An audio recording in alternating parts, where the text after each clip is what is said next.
अस्सलामुअलैकुम। आज मैं आपके लिए लाई हूँ एक नई मज़ेदार कहानी। एक दफ़ा का ज़िक्र है, एक कछुआ और एक कबूतर अच्छे दोस्त थे।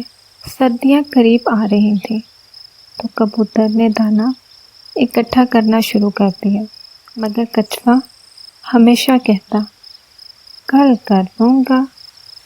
हर रोज़ वो सोया रहता, धीमी चाल से चलकर खेलता और काम टालता रहता। सर्दियाँ आईं, बर्फ़ गिरने लगी। कबूतर के पास खाने को सब कुछ था, लेकिन कछुआ के पास खाने को कुछ ना था। उसने कबूतर से मदद मांगी। कबूतर ने कहा, मेहनत का फल सिर्फ मेहनती लोगों को मिलता है। कछुआ ने शर्मिंदा होकर माफ़ी मांगी और अगले साल सबक सीखा।